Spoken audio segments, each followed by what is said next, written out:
Assalamualaikum warahmatullahi wabarakatuh. Selamat datang kembali di video pembelajaran fisika bersama saya PSY. Nah, kali ini kita akan membahas soal-soal listrik dinamis dan statis. Ini soal materi kelas 12 IPA. Ada soal listrik dinamis, satu soal ya, nomor 1. Sama nomor 6, nah itu listrik dinamis. Dan ada 4 soal listrik statis. Nah, bisa kalian lihat ini adalah request dari teman-teman kalian. Katanya ini soal ulangan harian ya, ulangan harian. Oke, langsung saja kita bahas. 3 buah resistor masing-masing besarnya R, artinya nilai resistornya identik, sama ya, antara R1, R2, dan R3, disusun secara seri dan paralel. Nah, setelah disusun secara seri dan paralel, dihubungkan dengan sumber tegangan atau beda potensial V. Hitunglah arus terkecil dan terbesar. Oke, ini sebenarnya gampang. Pernah sudah Bapak bahas di video sebelumnya. Cuman untuk lebih jelasnya kita bahas kembali. Oke, nomor 1 ya. Nomor 1. Nah, yang pertama rangkaiannya seri dulu ya, seri. Oke, rangkaian seri, ciri-cirinya dia tidak bercabang. Jadi ada 3 buah resistor, ya kan, dihubungkan dengan sumber tegangan V. Nah, ketiga buah resistor ini identik. Misalnya ada R1, R2, dan R3. Oke, sumber tegangannya disimbolkan V. Boleh E, boleh V, tapi ini kita menyesuaikan soal sumber tegangannya atau beda potensialnya adalah V. Nah, yang satunya lagi adalah paralel, ya kan. Nah, ciri-ciri paralel adalah bercabang. Sudah Bapak bahas di video sebelumnya tentang rangkaian listrik. Oke. Nah, tapi tidak semua yang bercabang paralel ya. Nah, oke, sudah ya, pasti paham lah kalian. Ada R1, R2, dan R3. Atau gini aja, kita sebut R aja. Nah, R, karena memang mereka identik ya. Jadi kita tuliskan dengan R. Nah, ini sama sumber tegangannya atau beda potensialnya juga V. Nah, sebelum kita mencari arus, kita cari dulu resistor total. Oke, resistor total. Nah, untuk rangkaian seri, ya ini tadi paralel ya. Ini paralel. Yang sebelah kanan paralel, yang sebelah kiri seri. Nah, untuk rangkaian seri, resistor total, ya kan, resistor total atau resistor gabungan rangkaian seri itu dijumlahkan secara seperti ini. R ditambah R ditambah R. Hasilnya adalah 3R. Nah, artinya apa? Artinya resistor gabungan, ya kan. Sekarang Bapak beri keterangan ya. Resistor gabungan membesar, ya kan, untuk rangkaian seri ini besar, lebih besar dibanding resistor masing-masing. Resistor masing-masing kan nilainya adalah R. Nah, setelah digabung secara seri dia jadi besar, ya kan. Nah, artinya resistor gabungannya membesar. Jadi kalau kita ingin membesarkan nilai resistor, ada misalnya beberapa resistor, ingin kita besarkan nilai resistornya atau hambatannya, rangkailah resistor tersebut dengan rangkaian seri atau kita rangkai secara seri. Nah, kalau paralel berarti kan seperti ini cara mencarinya. 1/Rp, ya kan. Nah, kita masukin nilainya. Ini identik ya, jadi anggaplah nilainya 1 atau R saja, nggak masalah, sama aja. Nah, akhirnya kan kita dapat 1/Rp sama dengan 3/R, ya kan. Tapi kalau kita mencari RP-nya kita balik ya, berarti kan hasilnya adalah R per 3 atau 1/3, sama ya. Nah, jadi kesimpulannya ketika digabung secara paralel, resistor gabungan, gabungannya mengecil, ya kan, kecil. Nah, tadi kan kalau resistor masing-masing nilainya adalah R, tapi ketika kita gabung secara paralel, gabungannya menjadi 1/3 R, artinya dia kecil atau mengecil. Jadi kalau kita ingin mengecilkan nilai resistor, misalnya ada beberapa resistor, kita jadikan nilainya itu menjadi kecil, maka rangkailah semua resistor itu pada rangkaian seri atau dengan rangkaian seri. Nah, sekarang apa hubungannya dengan arus? Oke, kita gambarkan dulu hukum ohmnya. Masih ingat ya hukum ohm? Boleh kita bikin segitiga, ya kan? Nah, biar hafal. Oke. Nah, di atas ini kan V, di bawah sini I dengan R. Sehingga kalau kita mencari I, V per R. Artinya arus berbanding terbalik dengan hambatan, ya kan, atau resistor. Ini arus, ini resistor, dia berbanding terbalik. Artinya kan ketika resistor itu besar, maka arusnya mengecil. Ketika resistor itu kecil, maka arusnya besar. Sekarang kita lihat pertanyaannya. Oke, kita lihat pertanyaannya. Nomor 1, hitung arus terkecil dan terbesar. Oke, arus terkecil pada rangkaian seri, ya kan? Maka kesimpulannya adalah arus terkecil didapat pada rangkaian seri. Arus terkecil. Tapi arus terbesar didapat pada rangkaian paralel. Arus terbesar.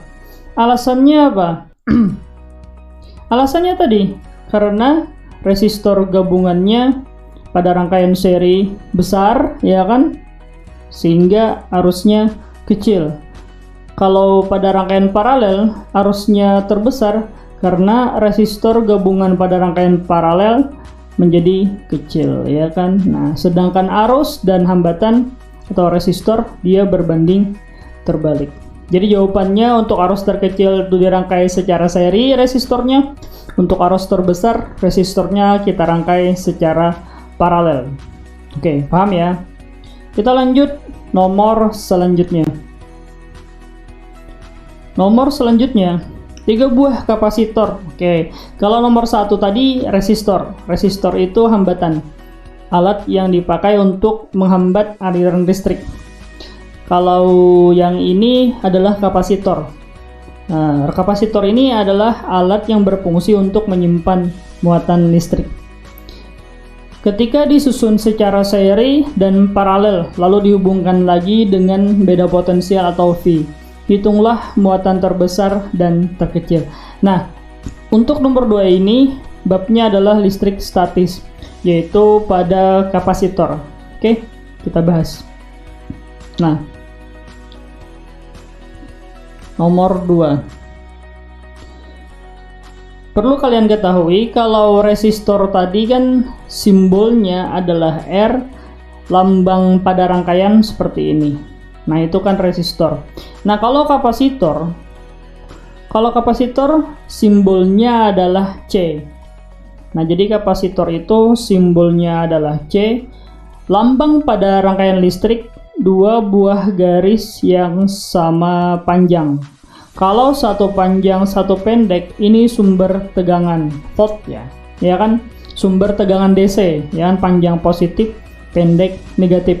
Kalau kapasitor 2 buah garis juga, cuman panjangnya sama. Nah, itulah kapasitor. Kapasitor ini alat untuk menyimpan muatan listrik. Hampir semua alat listrik, baik itu apapun itu, hampir memiliki kapasitor semuanya.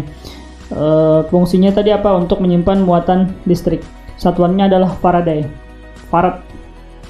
Nah, itu satuan muatan listrik ya. C adalah apa tadi? Kapasitor. Satuannya adalah farad. Oke. Sekarang kita bikin dua buah rangkaian seri dan paralel. Oke. Satu seri sebelah kiri ya. Sebelah kanannya misalnya paralel. Oke.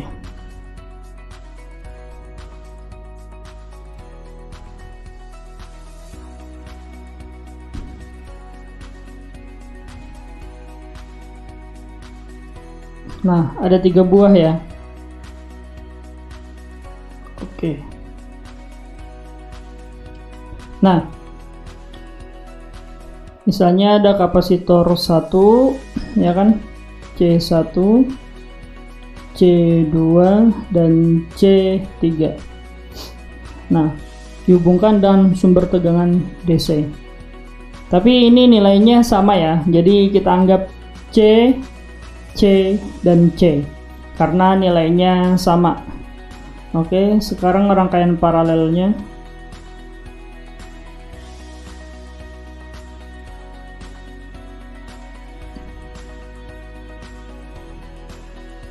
Juga ada 3 buah.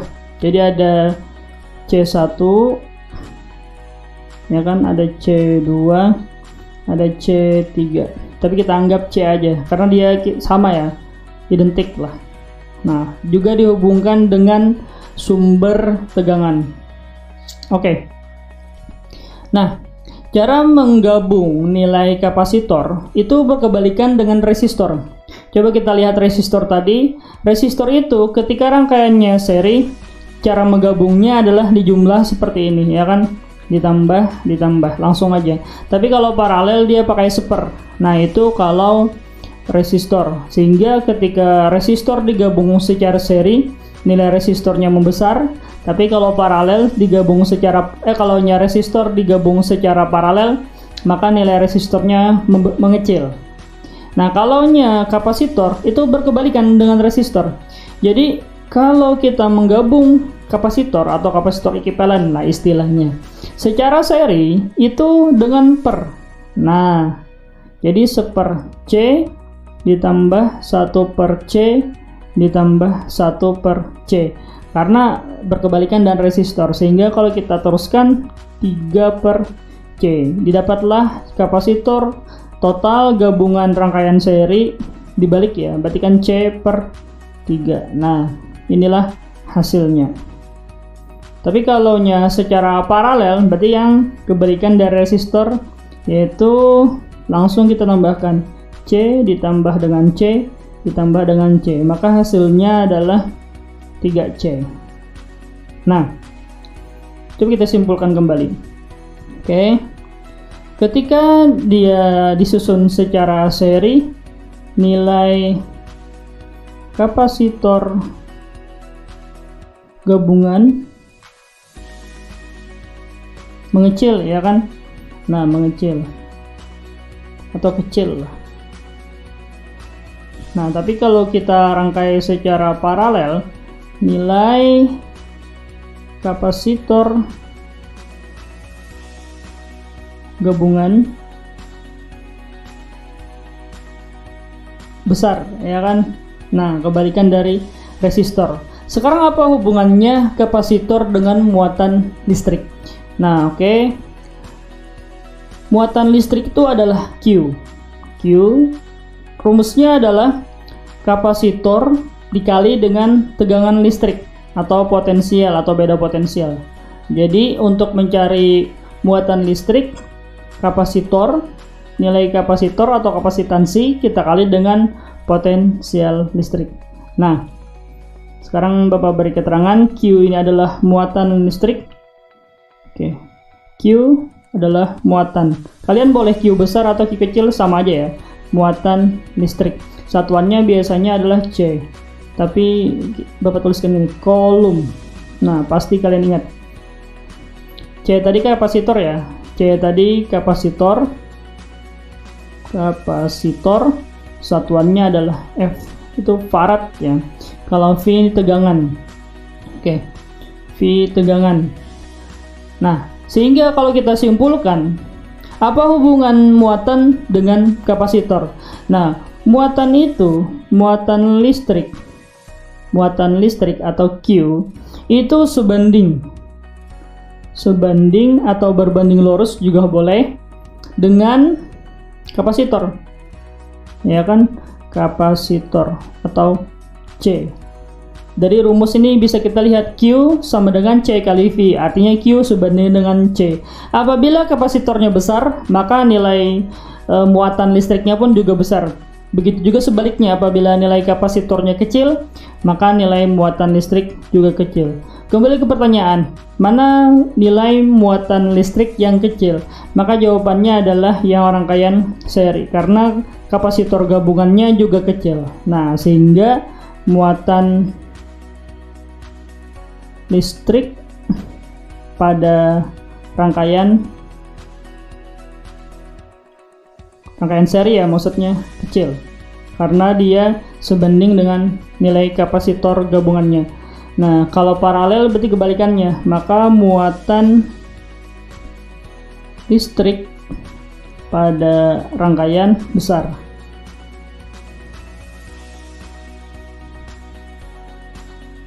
Sesuai dengan nilai kapasitor gabungannya. Paham ya? Gampang aja ini. Oke, kita lanjut ke soal berikutnya. Nomor 3. Senjata di film Star Wars. Oke, terbuat dari berkas partikel yang dipercepat medan listrik. Oke, ini babnya adalah medan listrik.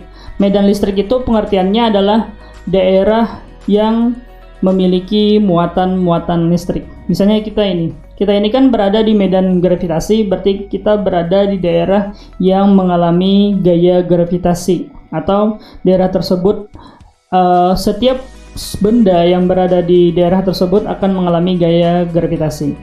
Nah, begitu juga medan listrik atau daerah berlistrik, sehingga semua benda, khususnya muatan ya, ketika berada di medan listrik akan mengalami gaya listrik atau gaya Coulomb. Nah, medan listrik ini biasanya kalau Bapak menjelaskan pengertiannya adalah akibat muatan listrik. Oke. Yang A, dia mencari hubungan medan listrik dengan percepatan yang dialami. Oke. Yang B, dia mencari hubungan kecepatan dengan medan listrik. Oke. Sekarang Bapak tandai ya. Lihat. Yang A ini hubungan antara medan listrik dengan percepatan. Nah, kalau yang B ini hubungan kecepatan dengan medan listrik, ya kan? Nah, oke, kita bahas dulu materinya ya. Jadi kita bahas sedikit materinya. Nah, nomor 3 ya tadi ya.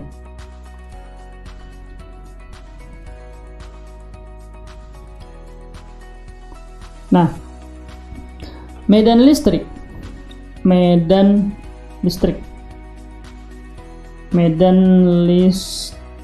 atau E simbolnya ya. Kalau rumusnya kan K Q per R kuadrat.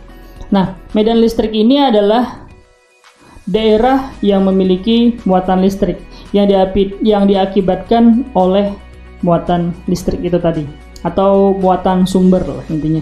Jadi medan listrik ini ada apabila ada muatan listrik dan letaknya di sekitar si muatan listrik tersebut. Orang bisa menyebutnya dengan muatan sumber, sama aja ya. Nah, misalnya Bapak misalkan ada Q ini kan muatan listrik. Nah, ada Q. Ketika ada muatan listrik, maka ada medan listrik. Medan listrik letaknya di mana? Di sekitar muatan listrik. Nah, semakin jauh dari muatan listrik, maka medan listriknya makin kecil. Karena memang kuat medan listrik ini berbanding terbalik dengan jarak. Tapi semakin dekat dengan muatan listriknya atau muatan sumbernya, maka medan listrik juga akan semakin besar. Tapi ketika orang tanya bagaimana medan listrik di titik muatannya atau di dalam muatannya. Nah, apabila orang tanya seperti itu atau ada soal seperti itu, medan listrik pada muatan atau pada muatan listriknya si Q tadi nilainya adalah 0. Nah, jadi medan listrik itu adalah daerah yang memiliki muatan daerah yang mengalami gaya listrik cuma letaknya di sekitar muatan listrik saja. Nah, semakin jauh dari muatan listrik semakin kecil, tapi ketika semakin dekat dengan muatan listriknya tadi semakin besar, tapi di muatannya 0. Oke. Sekarang bagaimana arahnya? Karena memang medan listrik ini adalah besaran vektor. Nah, apabila nanti jenis muatan listriknya adalah negatif, maka kuat medan listriknya menuju muatannya. Misalnya kita ambil titik sampel di sini ya. Nah, medan listrik di titik sini. Medan listrik titik sini ada akibat si Q ini. Tapi apabila Q-nya jenisnya adalah negatif, maka medan listrik di titik ini arahnya menuju si Q, menuju muatan sumbernya. Tapi seandainya muatan listriknya ini bernilai positif, jenisnya proton ya, maka misalnya ada medan listrik sampelnya di sini, arahnya akan menjauhi muatannya. Jadi tergantung jenis muatan kalau kita menentukan arah medan listrik.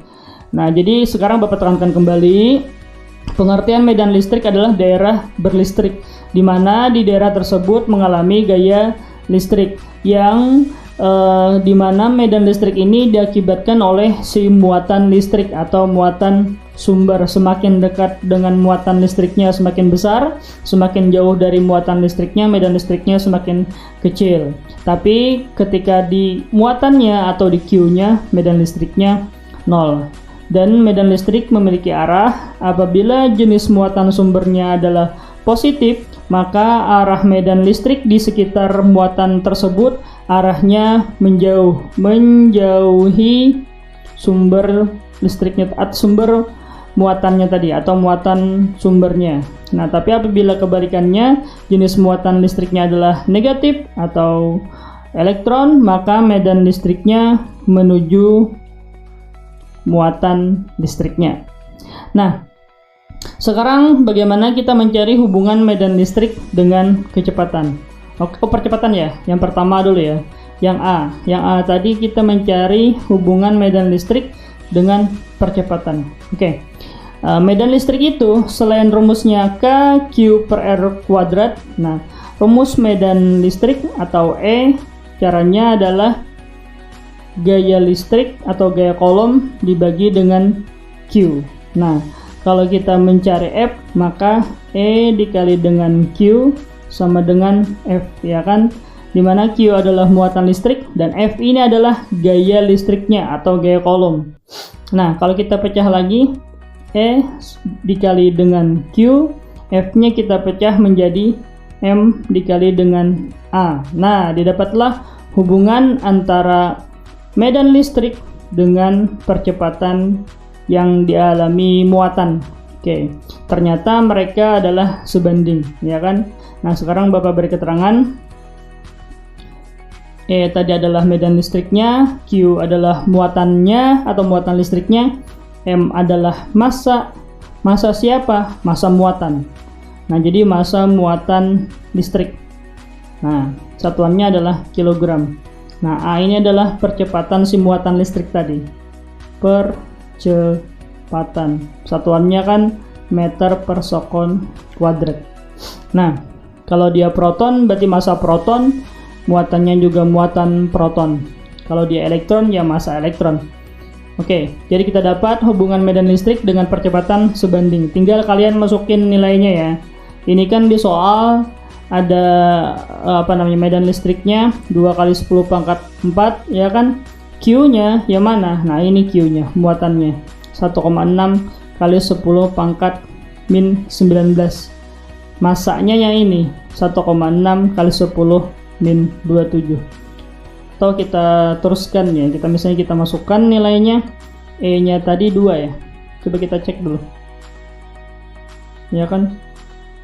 2 kali 10 pangkat 4. Nah, sekarang kita masukkan di sini aja. E-nya adalah 2 kali 10 pangkat 4. Q-nya 1,6 kali 10 pangkat min 19. Ya kan? M-nya juga 1,6 ya.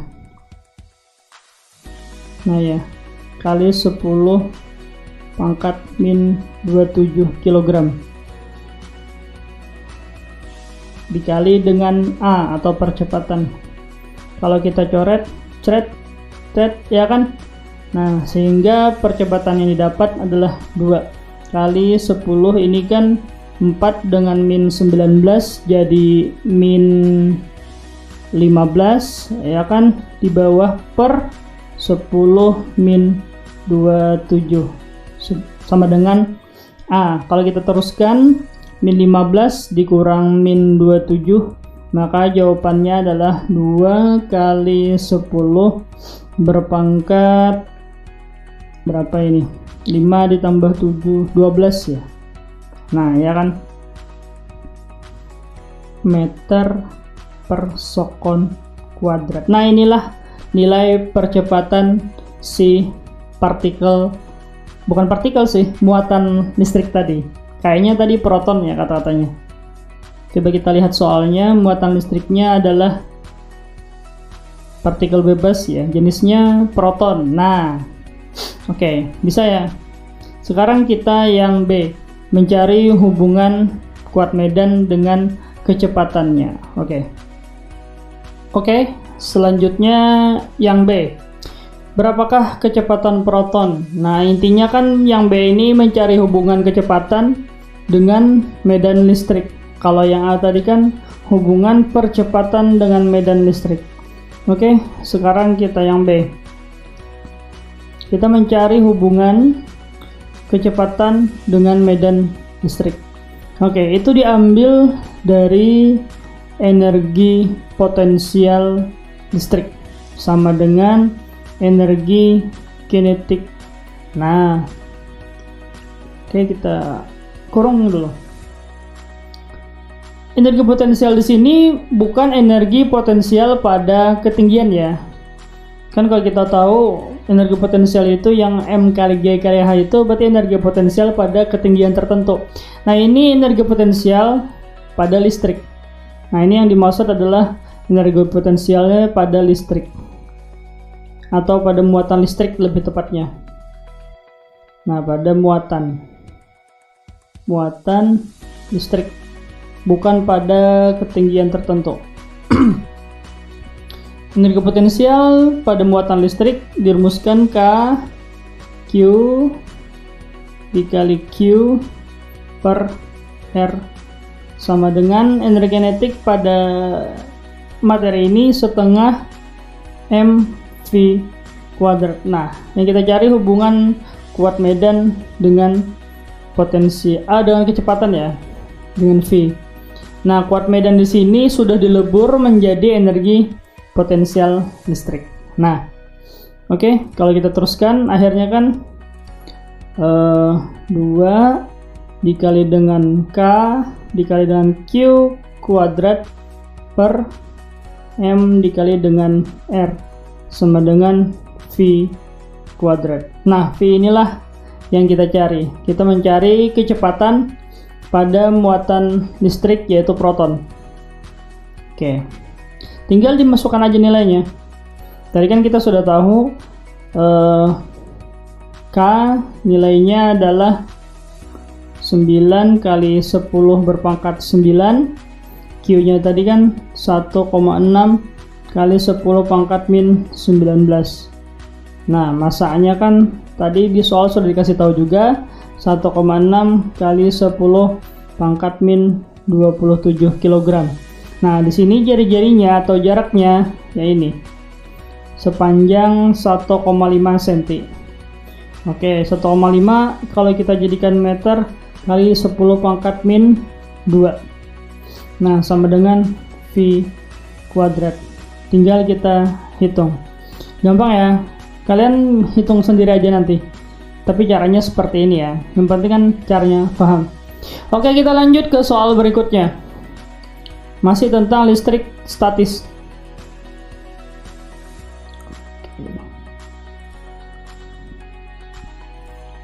Nomor 4 ya. Kita cek dulu. Segitiga siku-siku memiliki muatan Q dengan gaya tolak menolak atau tarik menarik sebesar F, dan resultan salah satu titik sudutnya adalah F akar 3. Maka hitunglah sudut apitnya. Oke, ini tentang bab listrik di listrik statis, materi gaya kolom atau gaya listrik. Nah, tadi segitiganya adalah segitiga siku-siku. Tinggal kita gambar dulu segitiga siku-sikunya. Nomor 4. Nah, kita gambar segitiga siku-siku, ya kan?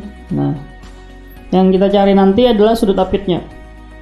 Nah, semua titik memiliki muatan sama sebesar Q. Q, Q, Q. Nah, di sini adalah siku-sikunya.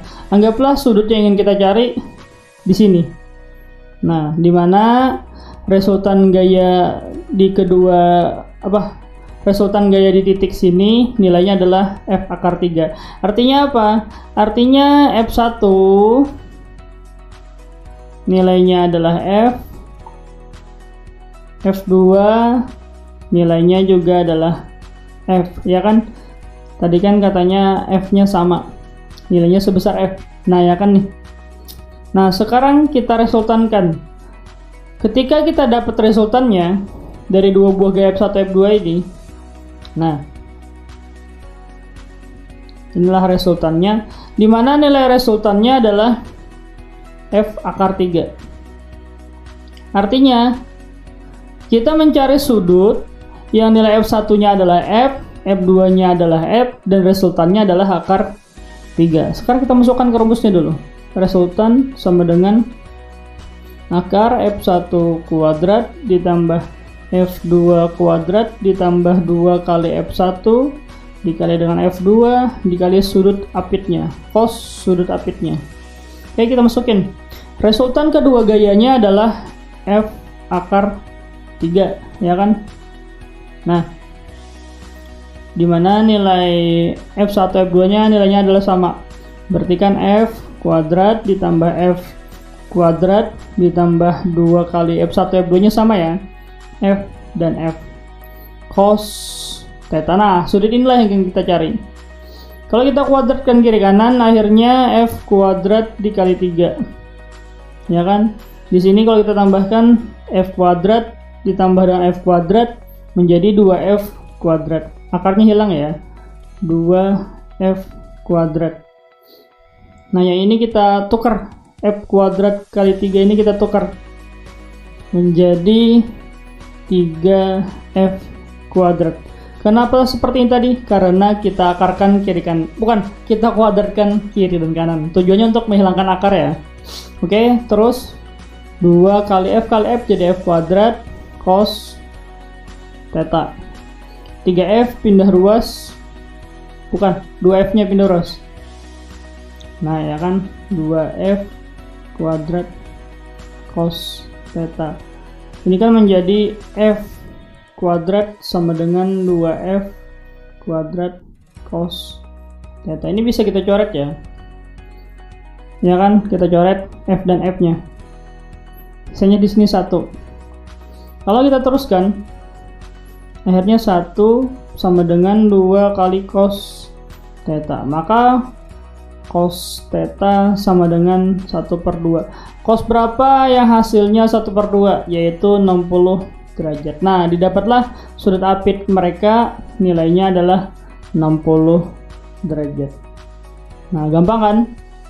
Oke, kita lanjut nomor 5.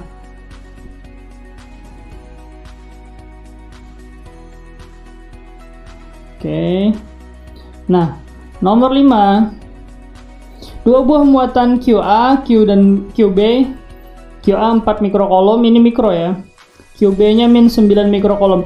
Min 9 bukan berarti nilainya min 9. Minus ini artinya adalah bukan nilainya yang minus. Nah, ingat ya. Minus 9 ini artinya jenisnya adalah elektron. Jadi minus 9 ini menandakan bahwa QB-nya adalah elektron atau bermuatan negatif, sedang QA-nya positif. Nah, bukan berarti nilainya min 9, nilainya tetap 9. Oke, terpisah sejauh 40 cm, Nah, dimanakah harus meletakkan titik C agar kuat medan listriknya sama dengan 0? Oke, ini gampang. Nomor 5. Nah, ada QA dan QB. Nah, kita perbagus lagi. Ada QA terpisah dengan QB, ya kan? Di sini QB-nya terpisah sejauh 40 cm. Nah, di mana jenis muatan A plus karena nilainya 4 mikrocoulomb, berarti dia plus. Sedangkan B min 9 mikrocoulomb, berarti dia minus. Ya kan? Bukan nilainya yang minus ya, tapi jenisnya. Oh, ternyata B adalah elektron, yang A adalah proton. Nah, kita ingin menentukan letak kuat medan yang sama dengan 0. Nah, ini syaratnya. Apabila dia sejenis, maka letak kuat medan sama dengan 0-nya letaknya di antara A dan B. Nah, apabila sejenis, boleh positif-positif, boleh negatif-negatif. Tapi apabila beda jenis seperti soal ini, maka letak sama dengan 0-nya itu di luar dari jarak pisah A dan B. Kalau tadi sejenis, boleh positif-positif, boleh negatif-negatif, asal sejenis, maka letak sama dengan 0-nya itu di antara titik A dan titik B. Tapi kalau beda jenis, maka di luar. Boleh di samping sini, boleh juga di samping sini. Yang benar di mana? Di samping nilai yang lebih kecil. Antara 4 mikrocoulomb dengan 9 mikrocoulomb lebih kecil 4. Ini 9, bukan min 9. Ingat ya, min 9 ini minus artinya elektron, bukan nilainya yang min 9. Oke, sehingga letak C-nya di sini. Nah, karena di samping yang lebih kecil nilainya, yaitu 4 mikrocoulomb. Nah, jarak ke sini adalah jarak C ke A. Sedangkan ke sini adalah jarak C ke B. Nah, seandainya jarak C ke A Bapak misalkan adalah X, maka jarak C ke B X ditambah dengan 40, ya kan? Nah, karena kan jarak C ke A X, berarti kan jarak C ke B X ditambah 40. Pertanyaannya kita mencari nilai X. Kalau sudah nilai X-nya dapat, maka nilai jarak C ke B juga dapat. Nah, syarat supaya resultan gaya di titik C sama dengan 0.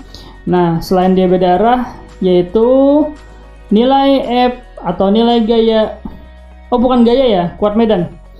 Nilai kuat medan akibat muatan A sama dengan nilai kuat medan akibat muatan B. Nah, ini adalah syarat supaya kuat medan di titik C akibat muatan A dan muatan B bernilai 0. Sekarang kita masukkan nilainya. Oke, rumusnya K Q per R kuadrat. Karena A berarti QA, R-nya juga RA kuadrat. RA yang mana? Ya C ke A ini. Kalau lebih mudahnya kita buangkan C-nya. Nah, sama aja ya. Nah, sama dengan EB, berarti kan K QB per RB kuadrat. Ini Q ya, Bapak ganti deh. QB per RB kuadrat. Oke, K-nya sama, coret saja. Nah, sekarang kita teruskan. Oke. QA nilainya adalah berapa tadi? 4 ya. 4 mikrocoulomb sebenarnya kalau kita jadikan coulomb kali 10 min 6. Tapi kalau sebelah kiri kali 10 min 6, sebelah kanan juga kali 10 min 6, ya coret juga. Kita ambil nilainya aja langsung 4 ya kan. Per RA kuadrat. RA-nya adalah X kuadrat.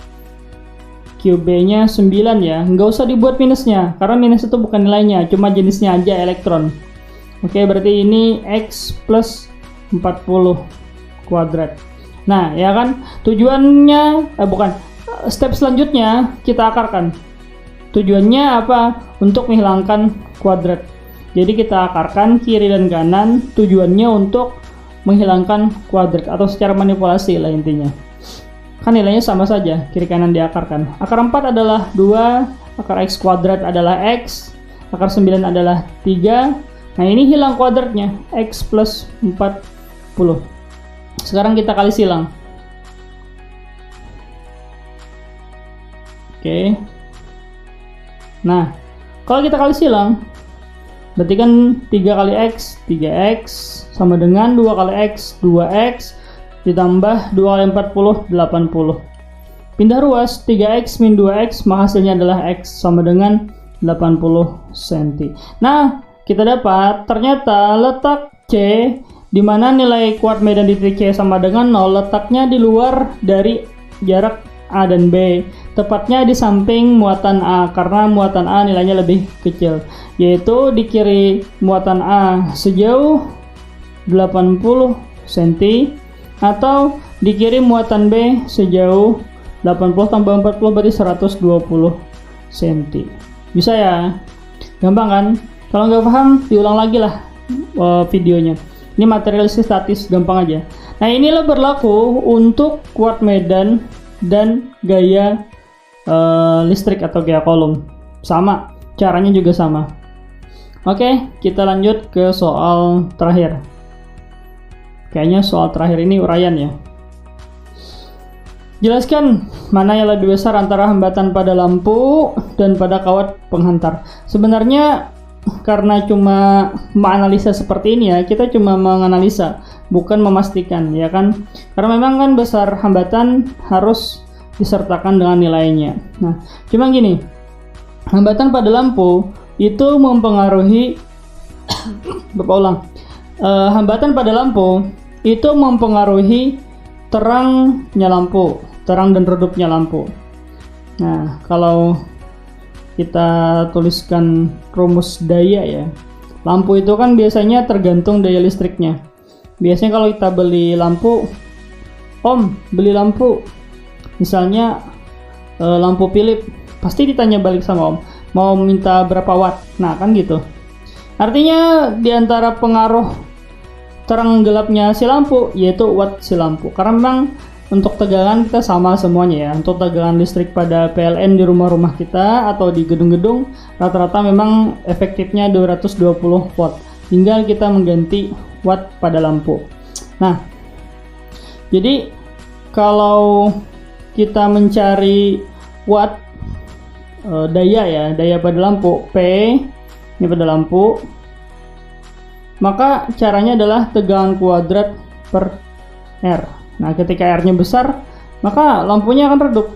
Tapi ketika R-nya kecil, maka lampunya akan terang. Tapi ini pada lampu. Sekarang kalau pada kawat lurus atau kawat berarus ya, bukan kawat lurus, kawat berarus. Cara mencari R-nya adalah Rho dikali L per A. Nah, apa fungsi hambatan pada kawat berarus? Hambatan pada kawat berarus tujuannya adalah untuk memperkecil arus yang masuk atau arus yang melewati kabel tersebut. Artinya kalau hambatan besar, maka arusnya akan kecil. Nah, itu juga mempengaruhi terang gelapnya si lampu. Perbedaannya, R pada lampu letaknya atau kedudukannya di dalam si lampu.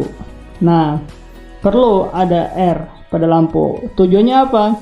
Supaya lampu tersebut sanggup menahan tegangan listrik yang besar itu tadi. Nah, kalau hambatan pada kawat berarus, tujuannya apa? Untuk menghambat atau mengurangi jumlah aliran arus. Nah, gitu. Jadi itu perbedaan antara hambatan pada lampu dan pada kawat berarus. Nah, cuman kalau untuk pertanyaan apakah lebih besar atau lebih kecil yang mana antara hambatan pada lampu dan hambatan pada kawat berarus? Untuk saat ini Bapak tidak bisa menjawab dulu, takutnya nanti analisanya kurang benar. Nah gitu. Tapi untuk penjelasan hambatannya seperti tadi ya, hambatan pada si lampu dia berbanding terbalik dengan daya lampu. Artinya semakin besar hambatan pada lampu, nyalanya si lampu kemungkinan akan meredup karena dia berbanding terbalik. Tapi tujuan hambatan atau resistor pada lampu adalah untuk menahan lampu tersebut agar tidak meledak ketika dipasangkan ke sumber tegangan yang tinggi-tinggi. Nah gitu, karena sumber tegangan yang dipasangkan lampu itu adalah sumber tegangan di rumah tangga, yaitu sumber tegangan dari PLN atau arus AC, dimana tegangannya besar, beda antara tegangan pada aki atau pada baterai. Nah, sedangkan hambatan pada kawat berarus tadi tujuannya apa? Untuk memperkecil aliran arus yang melewati kabel gitu. Oke, berarti video kita sampai di sini dulu. Nanti kalau ada soal lagi bisa kalian chat Bapak, kita bikinkan pembahasannya lagi biar kalian lebih mudah memahami. Terima kasih sudah menonton video pembelajaran dari Bapak. Support terus channel ini, jangan lupa like, subscribe, dan share ke teman-teman kalian. Bapak akhiri, Assalamualaikum warahmatullahi wabarakatuh. See you on video selanjutnya.